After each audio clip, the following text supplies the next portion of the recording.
아침에 일어나서 준비하는데 이른 새벽 주회전을 향해서 달려나오실 여러분들을 생각하는 마음에 두근거림이 있었습니다. 하나님께서 오늘 아침에는 우리들 속에 어떤 말씀을 주실까, 또 주님 말씀드리면서 우리 영혼들이 춤추게 하실까 생각하니까 가슴이 두근거렸습니다.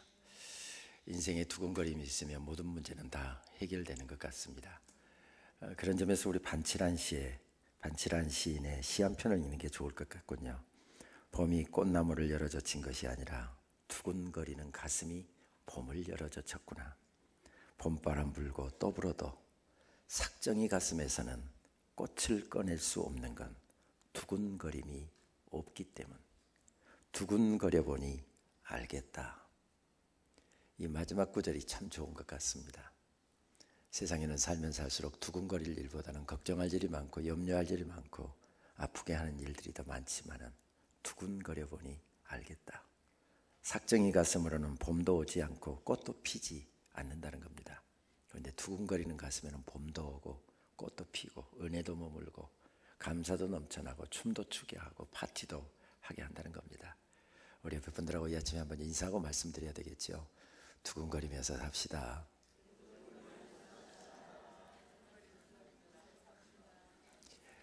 한번 기도하겠습니다. 하나님, 이 아침에 주님 전에 나올 때에 우리의 두근거림 가지고 나왔습니다. 주님, 우리 속에 어떻게 말씀해 주실지, 우리의 아픈 가슴, 우리의 아픈 삶 어떻게 어루만져 주실지, 하나님 말씀하시면 내 영혼 또 어떻게 그곳에서 춤추게 될지, 주님 두근거림으로 이 아침 나왔습니다. 이 새봄도 우리들의 남은 생도 두근거림 가운데 살게 하여 주옵소서. 두근거리는 가슴 주체할 수 없어서 이 새벽에도 구별하고 성별하여 귀한 예물 들고 나온 주의 백성들이 있습니다. 감사하여 주께 올려드리오니 귀한 예물 주여 받으시옵소서. 저들의 눈물입니다. 저들의 사랑입니다. 저들의 고백입니다. 저들의 감사입니다. 주님 귀한 예물 받으시고 주의 백성들 가슴도 쓰다듬어 주시고 아직 냉기로 가득 차 있는 삶이라 할지라도 봄바람 불어오게 하시옵으며 꽃이 피어나는 놀라운 역사 있도록 주장하여 주옵소서. 말씀 앞으로 나아갑니다. 주님 우리들 가운데 말씀하여 주시사 우리의 영혼이 이 아침도 주님 앞에서 춤추는 귀한 아침 되게 하여 주옵소서. 예수님의 이름으로 기도하옵나이다. 아멘. 2011년도 크리스마스 때 유럽연합의 상임의장이었던 헤르만 반 롬페이라고 하는 사람이, 놈팽이가 아닙니다. 롬페이라고 하는 사람이 세계 각국 지도자들에게 선물을 해서 유명해진 책이 있었지요. 그것은 미국의 대통령 오락 아침에 이렇게 말이 꼬입니까? 대통령에게도, 미국 대통령에게도 선물이 갔고 우리나라 대통령 이명박 대통령에게도 그 선물이 주어졌던 책이었습니다. 그 책의 제목은 The World Book of Happiness라고 하는 그런 제목의 책이었습니다. 최근에 우리말로도 번역됐다는 이야기를 들었는데 세상의 모든 행복이라고 하는 제목의 책입니다. 경제가 성장하고 수명도 늘어나고 물질적으로 풍요해지면서 생활 환경은 옛날보다 확실히 좋아졌습니다. 그런데 최근 전 세계를 보면 자살, 소외, 무관심, 우울증, 빈부격차, 상대적인 빈곤감 이런 것들이 사회 문제가 되고 있습니다. 자살률도 높아져 가고 있습니다. 또한 세계적으로는 경기 불황으로 인해서 절망하고 고통당하고 있는 사람들이 점점 늘어나고 있는 추세이지요. 자연스럽게 각국 정부는 백성들을 잘 살게 하는, 국민들을 잘 살게 하는 것만이 최선책이 아니라 그동안 경제 성장만을 추구해온 기존의 정책에 대한 반성을 하면서 어떻게 하면 사람들을 행복하게 할 수 있을 것인가. 그래서 인간의 행복을 진지하게 고민하게 되었습니다. 그도 그럴 것이 2012년도 다보스 포럼에서는 자본주의 폐해에 대해서 깊이 숙고하지 않았습니까? 빈곤의 악순환을 해소하는 21세기의 해답으로 행복을 내세웠습니다.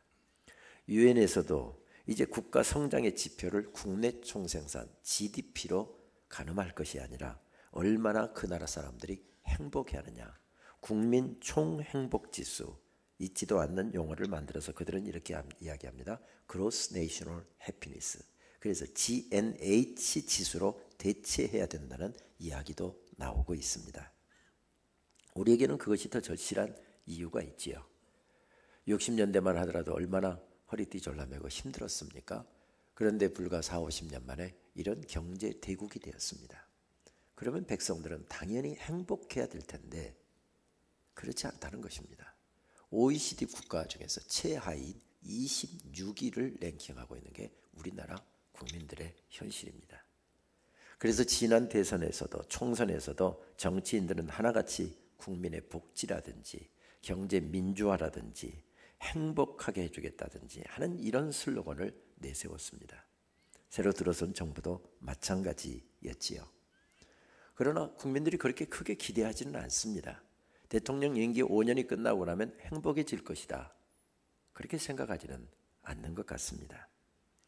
이처럼 전 세계의 지금 화두는 행복이 되고 있지요. 그런데 앞서 말씀드렸던 책의 작가인 레오 포만스는 세계 50여국의 행복 권위자들에게 질문을 던졌습니다. 대략적인 질문이 이런 질문이었습니다. 당신은 행복을 무엇이라고 생각하느냐? 행복은 어디에서 온다고 생각하느냐? 행복은 어떻게 찾을 수 있다고 생각하느냐?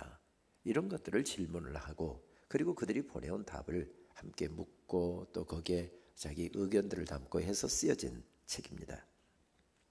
이 책에서 특별히 멕시코의 가르시아 베가의 조언이 인상 깊었습니다. 우리는 인생이라는 파티에 초대를 받았다.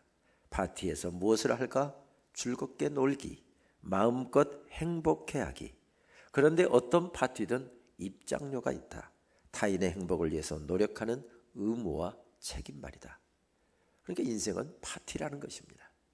그런데 다른 사람의 행복도 조금만 고려하고 생각하면서 살면 함께 더불어 행복해진다는 이야기입니다. 여기서 인상 깊은 글귀는 우리 인생이 파티이고 우리는 거기에 초대받았다는 것입니다.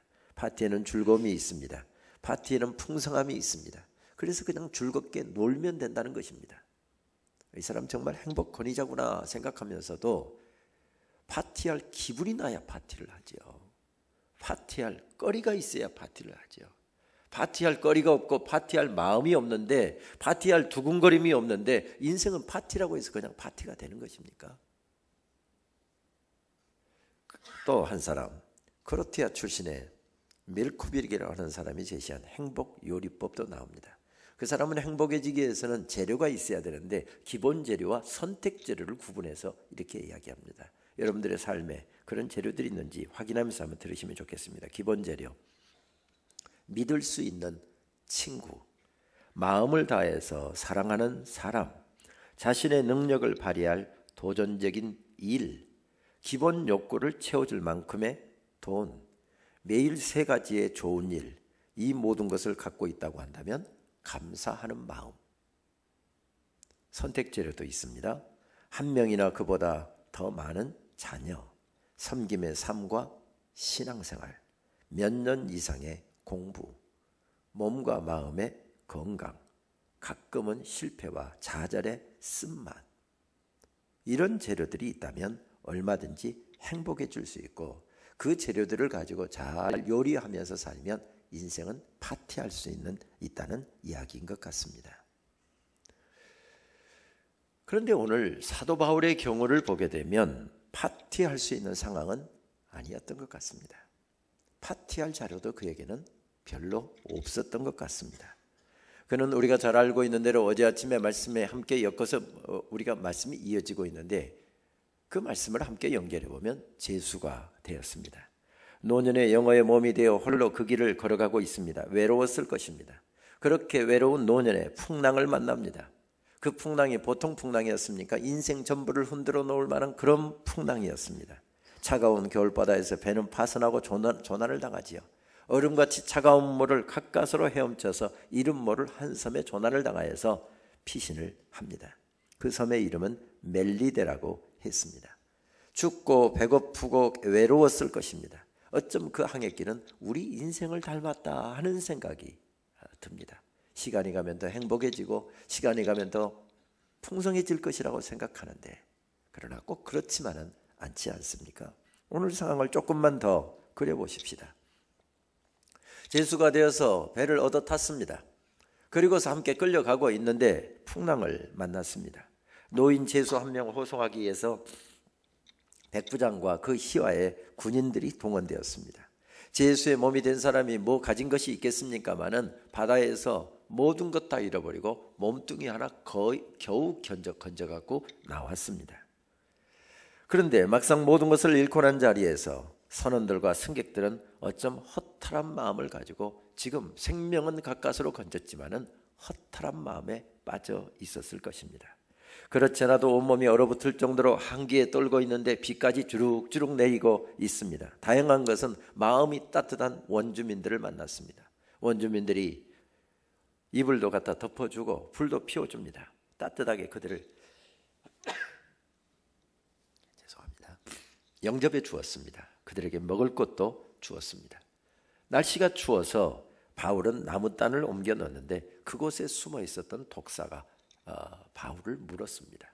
보통의 뱀들이나 이 짐승들은 한번 공격을 하고서 어택을 하고서 쉬운 말하면 독사가 그냥 독을 주입하고 자기 살기 위해서 도망가는데, 어떻게 된 게 이 뱀은 간이 부은 뱀인지 물고서 달랑달랑 여기 그대로 매달려서 계속 바울의 혈관에다 독을 주입하고 있더라는 것입니다. 따뜻한 눈으로 보기 시작한 원주민들이 그 사건을 딱 대하고 나서 갑자기 냉대하기 시작합니다.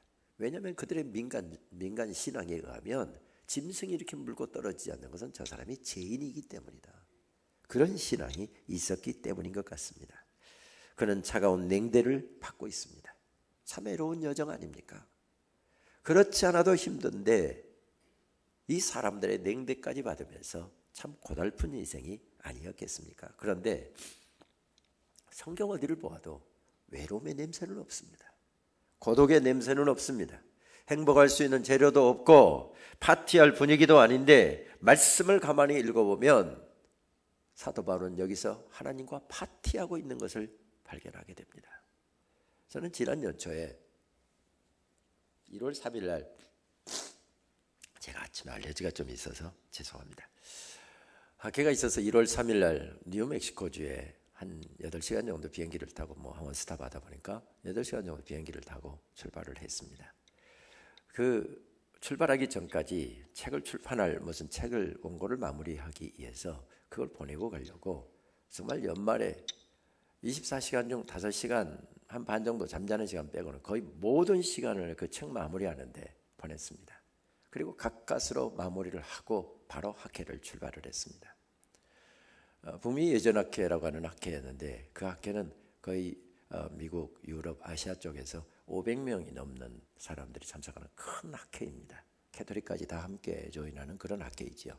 그런데 그 학회는 얼마나 빡센지 바로 시작한 날 개회비 드리고 나서부터 거의 아침 7시 반부터 시작을 해서 밤 10시가 넘도록까지 계속 디스커션 그룹으로 이렇게 모이는 것입니다. 다른 학교는 좀 쉬기도 하고 여유도 있는데 그 학교는 가면 아주 풀로 돌립니다. 1월 3일부터 시작해서 목요일부터 시작해서 주일까지 계속되는 학회를 거의 하루 종일 앉아서 보냈습니다. 굉장히 피곤했습니다. 그리고 저는 바로 LA로 옮겨서 어느 교회 집회를 인도하게 되었습니다. 그 교회는 가보았더니 사흘 동안 연초에 사흘 금식을 하면서 집회를 하고 있었습니다. 그리고 목사님은 아예 지난 주일부터 시작해서 일주일을 혼자서 금식하고 있다고 했습니다.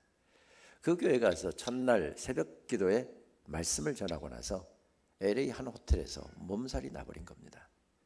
밥도 먹을 수가 없고요. 거기 제자들 제가 온다는 이야기를 듣고 이렇게 저렇게 식사 계획들이 세워져 있었는데 다 취소했습니다. 일어설 수도 없을 정도로 몸살이 크게 났기 때문이었습니다. 그런데 몸살을 하루 앓고 오한이 들고 춥고 그렇게 난리가 하더니 그 다음 날부터는 또 이게 소변을 볼 수 없을 만큼 얼마나 이 아랫부분이 아픈지 호텔에서 그냥 끙끙끙 하루 종일 앓았습니다. 새벽에 둘러싸고 오한이 나는 몸을 다 둘러싸고, 다행히 뉴멕시코주가 좀 추워서 LA는 춥지 않지만 따뜻한 옷을 많이 갖고 갔기 때문에 있는 옷 다 껴입고 이불 뒤집어 쓰고 하루 종일 벌벌 떨면서 그렇게 오한에 시달려야 했습니다. 오한에 들다가 또 몸이 덥기 시작하면 막 온몸이 다 젖을 정도로 땀을 또 흘렸습니다.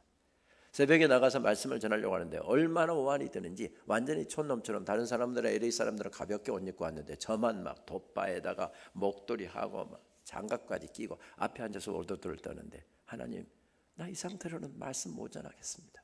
어떻게 좀 해주세요. 이 상태는 무슨 말씀에 파워가 나오겠습니까? 다이내믹이 나오겠습니까? 간절하게 기도가 나왔습니다. 설교할 때 돗바 입고 할 수가 없잖아요. 도저히 돗바를 벗을 수는 없지만은 어쩔 수 없어서 돗바를 벗고 앞에 나가면 언제 오한이 있었는지 모르게 깨끗하게 해주셔서 설교 마치고 딱 내려오면 또 오한이 또 들기 시작하는 겁니다.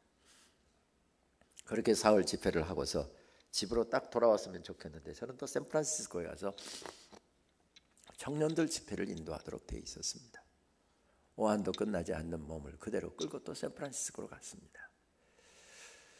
뭐 그냥 미국 아시는 대로 보험 없으면 병원비 비싸서 병원 못 갑니다. 저 보험 없이 그냥 믿음 모드로 가자 하고 갔기 때문에 병원을 갈 수가 없었습니다. 얼마나 근데 여기 아픈지 처음 그렇게 아픈 소변을 보려고 하면 거의 8분에서 10분이 걸립니다. 그것도 얼마나 고통스러운지 옛날에 들었던 이야기 혹시 이게 방광염이 아닐까 싶은 생각이 들어서 그 제자한테 이야기했습니다. 너네 교회 혹시 의사 선생님 없느냐? 증세가 이렇다고 증세를 쭉 이야기했더니 바로 나오는 게 지금 방광염에 걸렸습니다. 빨리 병원에 가보는 게 좋을 것 같은데 제가 그냥 약 처방해서 보냅니다. 하고서 방광염 약을 처방해 보내줬더군요. 그런데 그 약을 먹어도 별로 효과가 없었습니다. 샌프란시스코에 가서도 여전히 똑같은 이 오한은 끝났지만은 여기 이 소변을 볼 수 없는 고통을 가지고서 그렇게 보내야 했습니다. 밥도 못 먹죠. 너무 아파서 잠도 못 자죠. 거기 옆에 누가 있습니까? 그 목사님은 금식하고 계시는데 저 아프다고 이야기할 수도 없고 저 괜찮으니까 신경 안 써도 된다고. 내가 호텔에서 식사 해결할 테니까 목사님 신경 쓰지 말라고. 새벽에 가서 잠깐 말씀 전하고 하루 종일 끙끙대고 저녁에 말씀 가서 전하고 와서 또 저녁에 밤잠 이루지 말고 끙끙대고 그렇게 힘들게 한 사흘을 보내다 보니까 정말 사람이 이렇게 사람이 힘들 수도 있구나라고 하는 생각이 들었습니다. 그렇게 힘든 시간 가운데서 말씀을 전하는데 바로 오늘 이 말씀이 생각이 나는 겁니다. 멜리데선에 서 있는 그 외로움 가운데 서 있는 사도 바울의 마음이 느껴지는데 그런 마음 가운데서 어느 날 새벽에 말씀을 전하고 있는데 하나님께서 제 마음속에 환상처럼 펼쳐 보여주시는 모습, 멜리데 섬에서 분명하게 애로울 수밖에 없고 분명히 고독할 수밖에 없는 그 사람의 사도 바울의 손을 이렇게 세우시더니 바울아 너 나하고 춤 한 판 추지 않겠니? 하면서 사도 바울을 끌고 나가는 모습을 보입니다. 사도 바울을 빙글빙글 돌리면서 하나님께서 거기서 남미 스타일의 예수님 그 탱고 잘 추시더라고요. 뱅글뱅글 춤을 추시더니 그 다음에는 저에게 그렇게 말을 걸어오시는 것입니다. 운영아 너 나하고 탱고 한 판 안 출래? 주님 저 탱고 못 추는데요. 내가 가르쳐 줄게. 끌고 나가시는 그 모습이 그려지는 것입니다. 사도 바울은 그 애로운 땅에서 하나님의 손을 잡고 파티하고 있습니다. 탱고를 하고 추고 있습니다. 배도 깨지고 죽을 위기를 경험했습니다. 엄청난 풍랑이 일어났습니다. 거기에서 무슨 춤이 나올 상황입니까? 몸은 죽도록 아픈데 모든 것 다 잃어버렸는데 원망이나 터져나올 상황이지. 그런데 말씀을 깊이 보면 그곳에서 하나님의 손을 잡고 빙글빙글 돌면서 춤을 추고 있는 것을 발견하게 됩니다. 분명 혼자서 가는 길이었습니다. 그러나 그것은 혼자 가는 여정이 아니었습니다. 외로움과 어려움 가운데서 하나님께서 구원하시는 역사, 또 하나님께서 펼치시는 계속해서 감당해 가시는 구원의 역사가 그곳에서 활짝 펼쳐지고 있었습니다. 고독한 인생길을 노래하면서 조병아 시인은 밤이라고 하는 메타포를 통해서 그렇게 노래합니다. 그의 시 밤의 이야기라고 하는 시입니다. 고독하다는 건 아직도 나에게 소망이 남아있다는 거다. 소망이 남아있다는 건 아직도 나에게 삶이 남아있다는 거다. 삶이 남아있다는 건 아직도 나에게 그리움이 남아있다는 거다. 그리움이 남아있다는 것은 보이지 않는 곳에 아직도 너를 가지고 있다는 거다.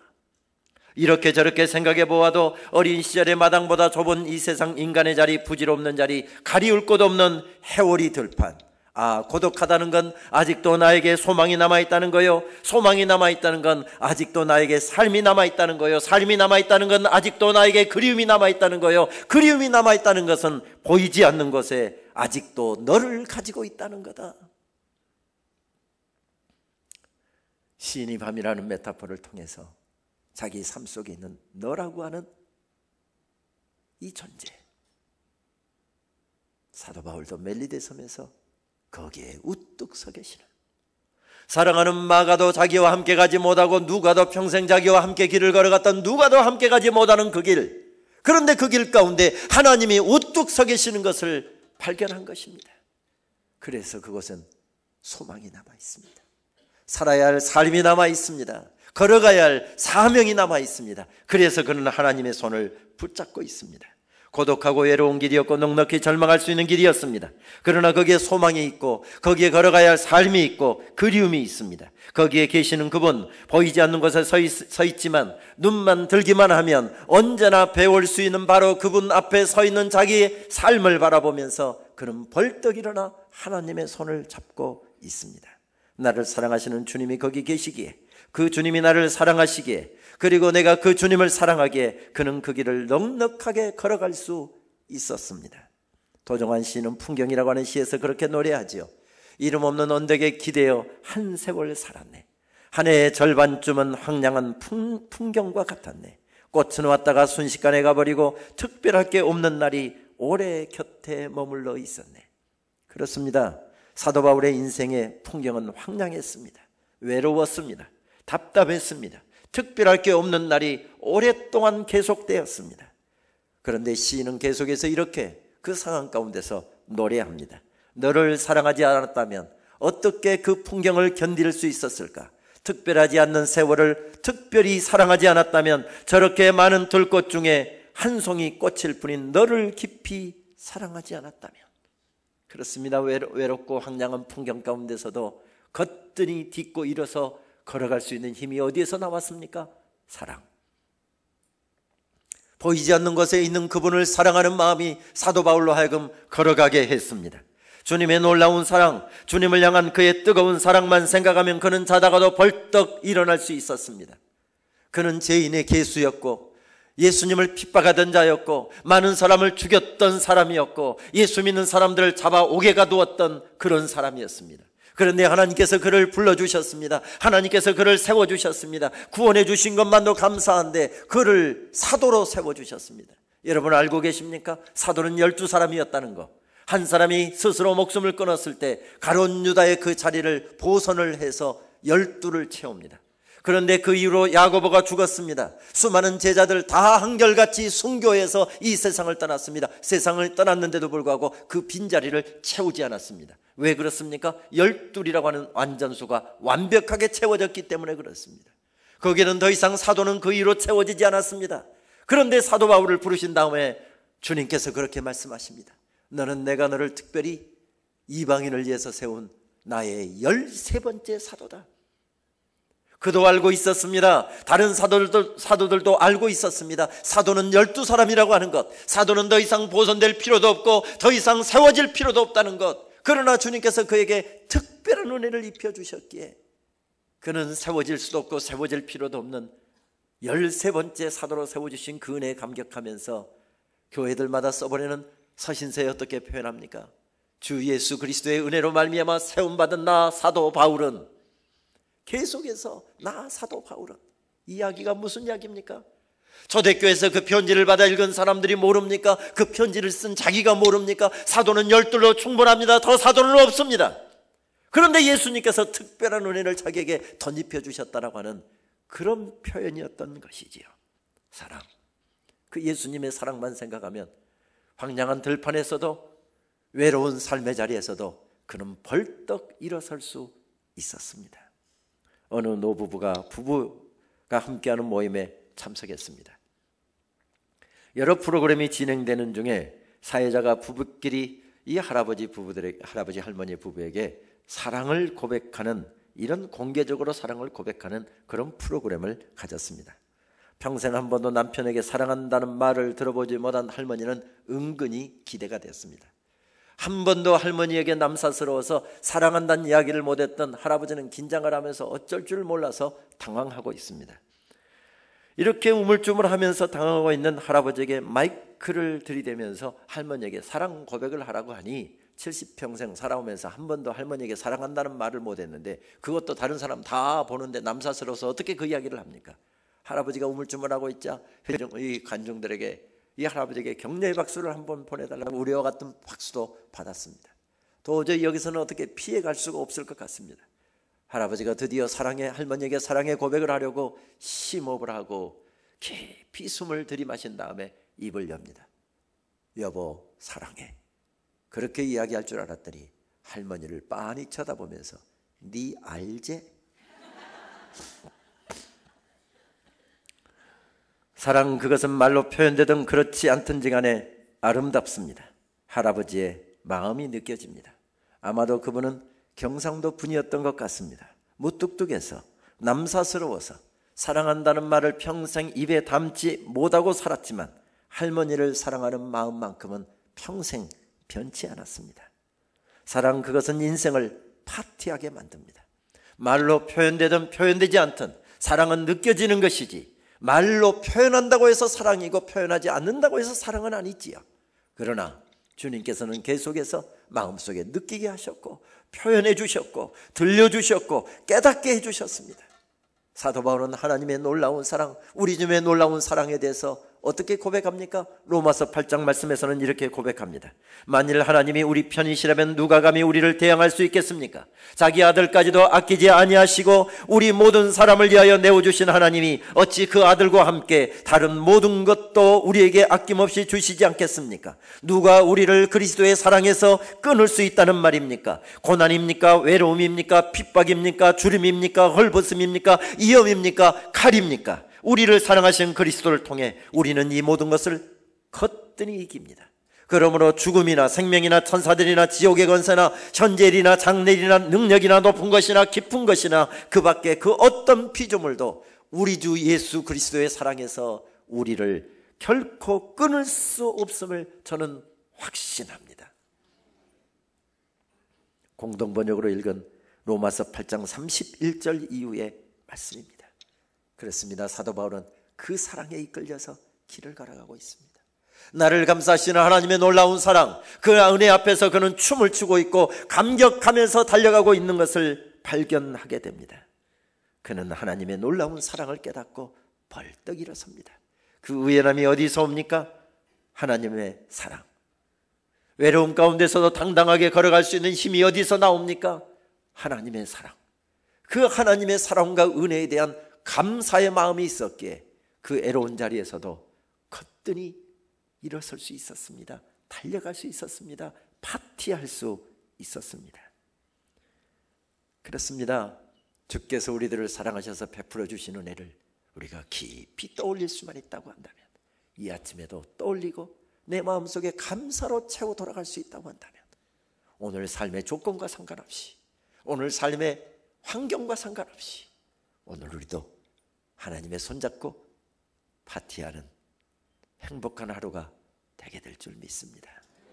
이용규 시인은 이 마음을 겁나게와 잉 사이로 규정을 합니다. 그 사이에 무엇을 넣느냐에 따라서 달라진다는 것이지요. 시인이 전라도 말로 시를 썼기 때문에 저도 전라도 말로 그대로 시를 읽겠습니다.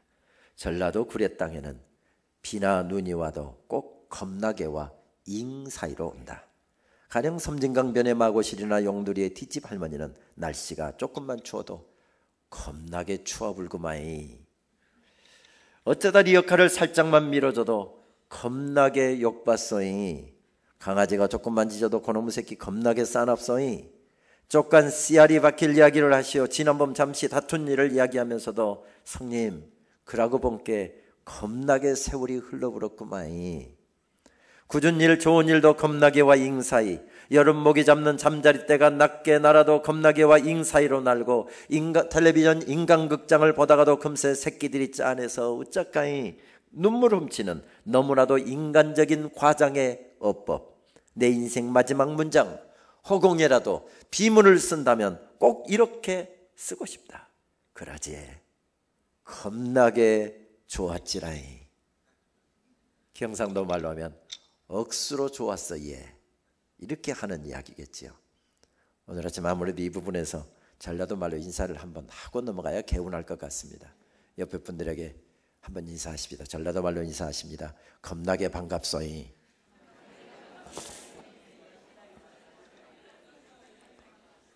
오늘은 경상도 출신들은 경상도 말로 하시고 전라도 출신들은 전라도 말로 하시고 오늘은 꼭 그렇게 하루 종일 그 마음으로 한번 살아봅시다.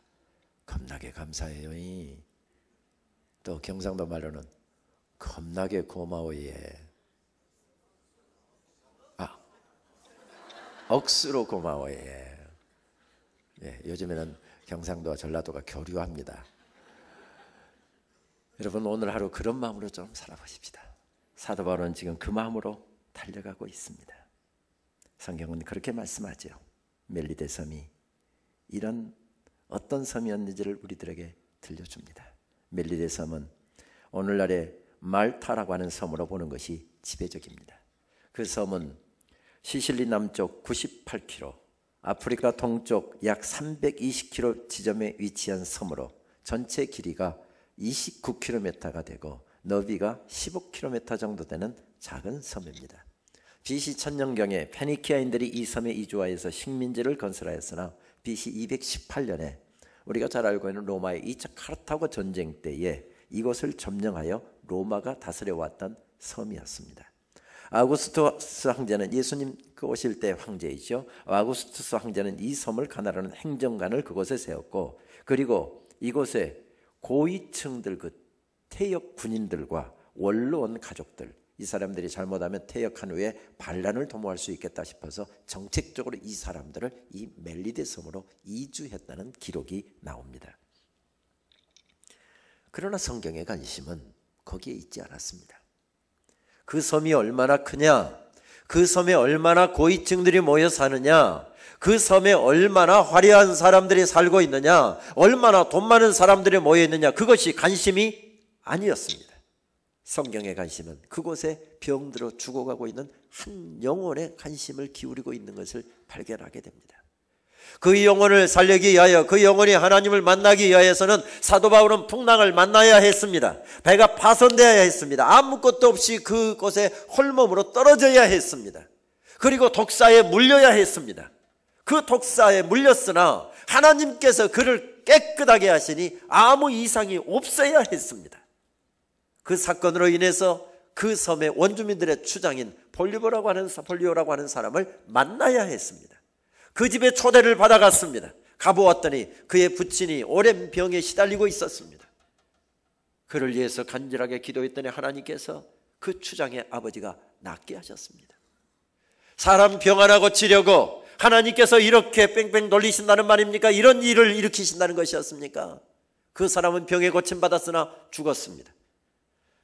몇 년 더 연장시킬 수 있는 그 병 고치는 것, 하나님께서 그게 관심이었을까요? 그게 관심이 아니었을 것 같습니다. 그 섬에 죽어가는 영혼들의 관심을 하나님께서 갖고 계셨습니다. 사도 바울 그 사람을 그곳에 보내신 이유는 그곳에 죽어가는 영혼들 속에 피 묻은 예수 그리스도의 십자가의 복음이 전해지게 하기 위하여 주님께서 그 여러 가지 여건들을 조성하셨습니다. 그리고 그곳에 세워졌습니다. 사도 바울은 하나님의 마음을 알아 영혼을 건졌습니다. 그 놀라운 병을 고침받은 사건을 듣고서 많은 사람들이 다가옵니다. 사도 바울이 그 사람들의 병을 고쳤다라고 말씀하고 있습니다.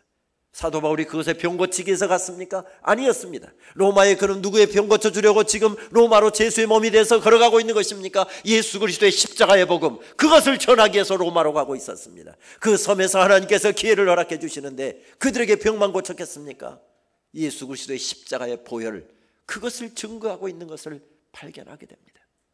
하나님께서는 멜리데 섬에서 로마에서 펼쳐질, 아니 사도 바울은 가서 3년 이상 그곳에 거주하면서 자유스럽게 복음을 전할 수 있는 기회를 가졌는데 그도 네로 황제의 박해 때에 순교를 당한 것으로 알려졌습니다. 그가 가서 복음을 전해서 몇 사람이나 구했을까요? 몇백 명 구했을까요? 몇천 명 구했을까요? 그러지 못했던 것 같습니다. 그러나 그렇게 시작됐던 그것이 로마 땅에서 100년 후에 300년 후에 수천 수만의 사람들, 아니 전 세계의 심장이었다라고 하는 로마가, 아니 로마를 시작해서 그 모든 나라가 예수 그리스도의 복음을 받아들이고 하나님 나라를 믿는 나라가 되고 있는 것을 발견하게 됩니다. 아직 아무것도 보이지 않습니다. 그러나 사도 바울은 하나님의 손에 이끌려 그곳에서 뱅글뱅글 돌면서 춤을 추고 있고 파티를 하고 있습니다. 하나님께서는 멜리데의 큰 뜻을 가지고 있었던 것이지요. 로마에서 일어날 놀라운 하나님의 파티를 미리 맛보게 하셨습니다. 파선하고 모든 것을 잃어버린 빈털터리의 항해길, 묶여가고 있는 인생길, 춥고 배고프고 서글픈 인생길, 거기에 예상도 못했던 독사에 물려서 죽음의 위협을 당해야 했던 통고가 고픈 인생길, 그것은 전혀 파티하고 싶은 분위기도 아니었고 파티하고 싶은 두근거림도 없었고 마음도 없었습니다. 그러나 그곳에서도 우뚝 서 계시는 하나님을 만나고 그 놀라운 사랑을 다시 확인하고 그분이 베풀어 주신 놀라운 은혜를 떠올리면서 그는 벌떡 일어나 그곳에서 파티하고 있습니다. 그 신앙생활이 무엇입니까? 파티하는 것입니다. 하나님 나라가 무엇입니까? 하나님 나라는 파티하는 것입니다. 교회가 무엇입니까? 교회는 파티하는 것입니다. 세상에 지치고 가슴 시린 사람들 몰려올 때 그 사람들에게 피 묻은 예수 그리스도의 십자가의 복음을 전하고 부활의 영광을 전하고 하나님 나라의 신비를 전하고 하나님의 사랑을 증거해서 함께 손부여 잡고 춤추는 것입니다. 파티하는 것입니다. 그렇습니다. 우리는 하늘 파티에 초대를 받았습니다. 생명을 살린 감격과 기쁨을 나누는 파티, 무너진 자리에서도 믿음으로 걸어가 하나님의 영광을 드러내는 파티, 하나님의 신비와 하나님의 놀라운 사랑에 가슴이 벅차올라 두근거리는 가슴을 가지고 새벽에도 이렇게 모여서 하나님을 찬양하고 한밤중에도 모여서 주님을 찬양하고 파티하는 것입니다. 여기서 하늘나라의 파티를, 작은 파티를 미리 맛보는 것, 그것이 바로 교회이고 우리들의 인생이어야 할 것입니다.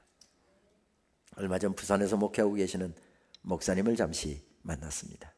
그분은 칠레에 저희 교단의 파송을 받아서 참 멋지게 사역하시는 분이었습니다. 얼마나 그 칠레 원주민들에게 복음을 전하고 싶었는지 그분은 1년 반, 2년이 되지 않았을 때 스페니쉬로 유창하게 설교를 할 수 있을 정도로 언어의 탁월함을 가지고 있는 분이었습니다. 우연히 인터넷에서 저는 그분이 파송된 지 3년밖에 안 됐는데 IT라고 하는 나라에서 그 히스패닉 목사님들, 원주민 그 목사님들을 모셔놓고 그 집회를 하는 동영상을 보았는데, 야, 어떻게 3년밖에 안 된 분이 저렇게 유창하게 스페니쉬를 저렇게 잘할 수 있을까? 부러울 정도로 그렇게 복음을 전하고 있는 분이었습니다. 그런데 8년 동안의 선교 사역을 마치고 하나님의 새로운 부르심 앞에서 그는 고민해야 했습니다. 부산의 한 어려운 교회 담임 목사로 청병을 받은 것입니다. 하나님, 저는 선교하기 위해서 이곳에 왔고 저는 이곳에서 주의 복음을 전하다가 남은 생을 마치고 싶습니다. 그런데 그곳에 부름을 받고 기도를 안 할 수가 없어서 기도하고 있는데 하나님께서 칠레의 복음화율은 24%, 부산의 복음화율은 7%. 오늘 선교지가 어디냐? 이런 마음을 주셔서 8년 동안의 칠레 선교를 접고서 이 부산의 이 교회에 부임을 했습니다. 교회에 부임을 했더니 첫 번 정책당회라는 것을 하는데 장로님들이 육두문자를 써가면서 나중에 새로 젊은 목사 모셔놓고 젊은 목사 앞에서 멱살을 잡고 싸우는 모습을 보면서 정말 제대로 된 선교지에 왔구나. 앞이 캄캄했다고 했습니다. 그런데 그분은 그 교회에 정말 눈물의 기도로 사역을 해서 저희 교단에서 부산에서 제일 큰 교회를 이루었고, 한 사람, 당신들은 잘 선교하고 있는 나를 끌어들여서 이곳의 목사가 되게 했으니 나 대신에 선교사를 세워야 합니다. 그래서 1호 선교사를 세운 이유, 풀리 서포터하는 이 1호 선교사를 세운 이유, 작년에 76호 선교사를 파송했다고 했습니다. 그러면서 저에게 칠레에서 선교하실 때 이야기를 들려주었습니다. 에볼린이라고 하는 젊은 아가씨의 결혼 주례를 하게 되었답니다. 그녀에게 복음을 전하여 세례도 직접 주었고 성경 공부에 그녀를 초대해서 양육도 했습니다. 그리고 좋은 신앙인이 된 것을 보고서 좋은 믿음의 청년을 이렇게 소개를 해서 결혼까지 하게 했습니다. 진례 결혼식은 끝나고 나면 멋지게 파티가 이루어지는데 신랑 신부가 먼저 나와서 멋지게 탱고를 추는 것으로부터 시작된답니다. 남편과 멋진 탱고 춤을 춘 그 신부가 신랑 손을 내려놓고 그 목사님에게 오더니 그 목사님에게 탱고 춤을 한번 추자고 하더라는 겁니다. 목사님이 언제 탱고 춤을 춰봤어야죠. 그래서 계속 신부 손에 이끌려가면서 신부 발 밟아가면서 에볼린이라고 하는 이 젊은 아가씨의 손을 잡고 탱고를 한 판 췄답니다. 그런데 탱고를 마치고 난 다음에 그 젊은 신부가 목사님의 귀에 대고 이렇게 이야기하더라는 겁니다. 만약에 목사님이 칠레에 오시지 않았다고 한다면 저는 캄캄한 구원받지 못한 인생을 살고 있었을 것입니다. 그 한마디를 들었는데 눈물이 주르르 흐르더라는 것입니다. 잘 산 목사님 아닙니까? 목사님이 안 계셨다고 한다면, 장로님이 안 계셨다고 한다면, 권사님이 집사님이 안 계셨다고 한다면, 어머니가 안 계셨다고 한다면, 아버지가 안 계셨다고 한다면 저는 캄캄한 지옥 백성으로 살았을 것입니다. 이 감사, 이 마음이 인생을 파티하게 만듭니다. 그리고 인생의 파티가 계속되기 위해서는 그 사람이 있어야 합니다. 가정에도 있어야 하고 교회도 있어야 하고. 아빠가 안 계셨다고 한다면, 엄마가 안 계셨다고 한다면, 선생님을 내가 교회 학교에서 만나지 못했다고 한다면 저는 캄캄한 어두움 가운데서 살았을 것입니다. 이 이야기를 들을 수 있다고 한다면 우리는 잘 산 것 아니겠습니까? 멜리데 섬에 이렇게 서 있는 사도 바울에게 그 음성이 들려졌던 것이죠. 당신이 우리 섬에 들리지 않았다고 한다면 우리는 여전히 캄캄한 가운데서 살았을 것입니다. 얼마 전 초대교회에 관계된 논문을 쓰다가 고대 기록에 예수님이 승천하신 뒤에 천사장 가브리엘과 나눈 대화를 기록한 초대교회 문헌을 읽은 적이 있습니다. 천사장 가브리엘이 예수님께서 이 땅에 어떤 일을 하셨는지를 물었습니다. 예수님께서는 인류를 죄에서 구원하시기 위하여 십자가에 달려 죽임을 당하셨고 온 세상이 구원을 받을 수 있는 길을 활짝 열어놓고 오셨나라고 그렇게 말씀을 하셨습니다. 또한 모든 세대 모든 곳의 모든 사람들이 예수님 그분의 행하신 것을 전해 듣고 그의 나라로 들어오는 것이 예수님의 소원이라고 말씀하셨습니다. 누구와 그 일을 하셨느냐고 물었을 때 갈릴리 어부 출신과 여러 평민 계층의 제자들과 여인들과 그 일을 하셨다고 대답하셨습니다. 천사 가브리엘이 계속해서 묻습니다. 그 일을 이루시기 위해서 예수님은 어떤 계획을 가지고 계십니까? 그래서 예수님께서 그렇게 대답하셨습니다. 나의 사랑하는 제자들에게 나의 메시지와 복음을 남겨두고 왔습니다. 그들이 다른 사람들에게 그것을 전할 것입니다. 예수님은 그렇게 대답하셨습니다. 그러자 다소 놀란 천사 가브리엘이 큰 소리로 말했습니다.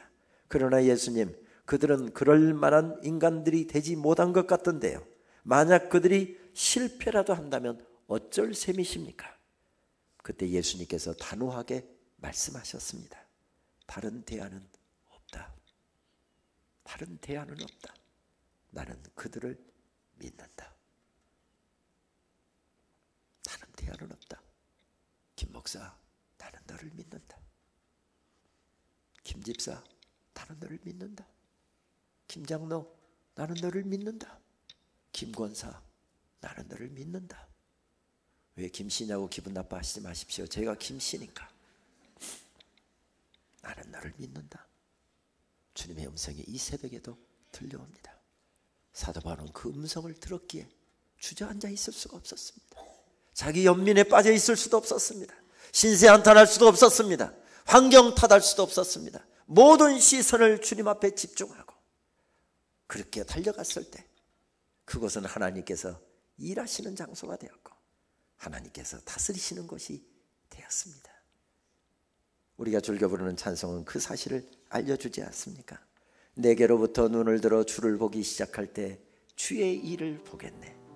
내 작은 마음 돌이키사 하늘의 꿈꾸게 하네. 주님을 볼 때 모든 시선을 주님께 드리고 살아계신 하나님을 느낄 때 내 삶은 주의 역사가 되고 하나님이 일하기 시작하네. 성령이 나를 변화시켜 모든 두려움 사라질 때 주의 일을 보겠네.